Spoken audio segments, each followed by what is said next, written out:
Hello everyone, it's Phil again and doing another video on Splinter Cell. In this video we're gonna have a look at resolution. So basically we're gonna have a look at what the game looks like at different resolutions, but we're also gonna have a look at performance, because as you know, the lower the resolution, the harder more frames a second you get, and this should help you to make an informed decision about what resolution do you wanna play this game at. Now, remember with the with Splinter Cell, I'm playing this on a GeForce 4, so in order to get all the effects, all the correct shadows, it's called shadow buffers. And if you're playing this on a modern computer, you won't get the same shadows. So if you're confused and if you want to know more about this, I've got two videos online that explain all of this. One is called GeForce 3 and 4 shadow buffers versus shadow projectors, and the other one is called Phil's Splinter Cell Retro Tweak Guide. Okay, so in the graphics options in the game, you've got a little box here and you can select the resolution. By default, it's got the standard 640 by 480, 800 by 600, 1024 by 768, and then it's got 1280 by 1024. It does also have 1600 by 1200, but I didn't have a monitor that can handle that resolution, so I didn't test that resolution at all. So what are we going to look at the video? Quick overview of the kind of system I use to do the photos. Then we're going to have a look at the image comparisons in the different resolutions, and to finish off the video, we're going to have a look at some performance comparisons. So the motherboard I'm using is an 8-bit i7 Intel Pentium 4 2.8 Northwood core, a gig of DDR dual channel memory, a GeForce 4 Ti 4800 SE, a Sound Blaster Audio, Windows XP Service Pack 2, NVIDIA ForceWare 45.23. It's quite important that you use the correct drive in this game, otherwise you might get visual glitches, and of course DirectX 9. So let's have a look at the first screenshots. So that's a scene from the oil refinery level.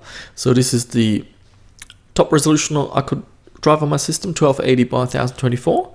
And then we're gonna lower our resolutions here. You can, on the top left, you can see the resolution. So this is 640 by 480.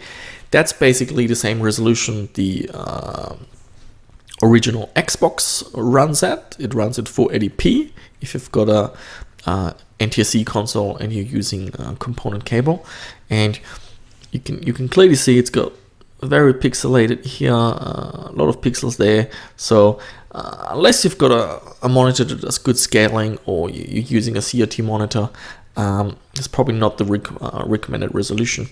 800 by 600, we can already see a lot more detail, and as we go up in resolution, it just gets more and more. I'm not quite sure what happened here, but I must have not pasted this correctly. So yeah, basically more detail, the higher resolution, fairly straightforward. Of course, 1280 by 1024 is not a 4:3 aspect ratio, it's 5:4, and that's why you get the difference in size. Okay, let's look at the next scene. This is the, what level is that? I believe that's the, I can't remember. Foreign, some ministry, something, defense ministry, I think, yeah. So again, that's 640, 480. We can see quite a few pixels over here, but it's not too bad. And as we go up in resolution, we see more detail. The difference between these two, 1280 by 1024 and 1024 by 768, is quite subtle, so you might struggle actually detecting a difference between these two resolutions. However, if you look at the frame rate, we get 38.7 frame rates FPS at this resolution, and we get a lot more 50 out of 1024. So keep that in mind when we look at performance. Okay, here's another scene. Now this scene is very slow, you can say. It's very demanding, lots of shadows going on. It's got the light rays here, these blinds all blowing the wind, so lots of detail. And again, we can see the loss in graphics detail as we go down. So this is 640 by 480. We can see the shadows have a lot of pixelation here, not much detail we can see up here, and same with the blinds, a lot of jaggies. And as soon as we go up in resolution, we can see more detail here, and the shadows become nice and sharp. And again, the difference between 1280 by 1024 and 1024 by 7068 is very, very subtle. Performance difference, you go from 15 to 20, and then 22, and then to 25. Okay, next scene. Well, that was it. That was quick. So here I put together all the frames per second. The way this diagram works, here we've got the first scene, the second scene, and the third scene, and on the right I've got the resolution. So as I lower the resolution, my frames per second go up, and you can see that in this scene, this one is very demanding, got lots of shadows. We actually don't, well, we get a little bit of a scaling, but not as much in some of the others. For example, this one is quite big, from roughly 39 to almost 51. So that's a big leap. Same here, from 26.4 we go over the 30 FPS, 30 frames a second benchmark, which is where most people consider it a smooth gameplay. But as you see with this diagram, there are scenes in the game where you will have to live with less than 30 frames.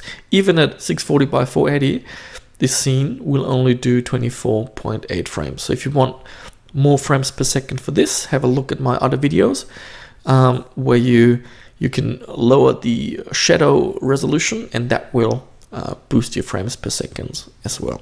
And that's it. So hopefully you found this video useful, and you can make a better decision about what resolution you're going to play the game with.